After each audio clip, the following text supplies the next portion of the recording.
কথায় কথায় বাংলা ছাড়, দেশটাকে তোর বাপদাদার। 18 কোটি কণ্ঠের এক স্লোগানে জন্ম হয় নতুন বাংলাদেশের। 36শে জুলাই ছাত্র জনতার ঐক্যবদ্ধ চেতনার দাবানলে পতন ঘটে সারা বিশ্বের ফ্যাসিস্টের গডমাদার শেখ হাসিনার।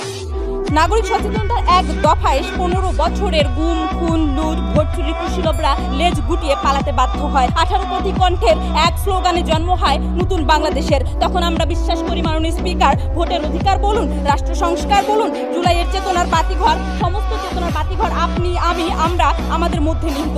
যে কথাটি আমরা আজকে সংসদে বারবার বলছি মাননীয় স্পিকার, আমার ব্যাটার মারলু কেন?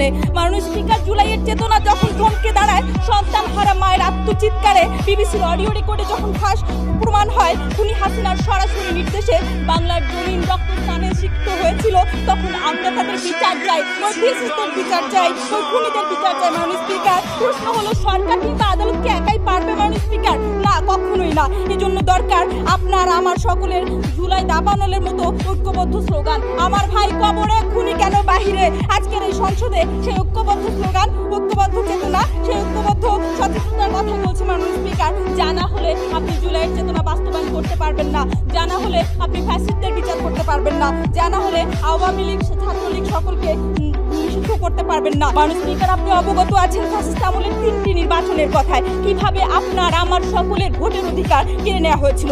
2014-এর বিনা ভোটের নির্বাচন, 2018-র রাতের ভোটের নির্বাচন, 2024-এ আমির নির্বাচন। মাননীয় স্পিকার, আমরা বিচার চাই আজকে ওই নির্বাচন কমিশনের, আজকে আমরা বিচার চাই ওই নির্বাচন জড়িত অপরাধীদের, পুলিশ প্রশাসন সকলের, যাতে করে আর কেউ আমার আপনার ভোট কেড়ে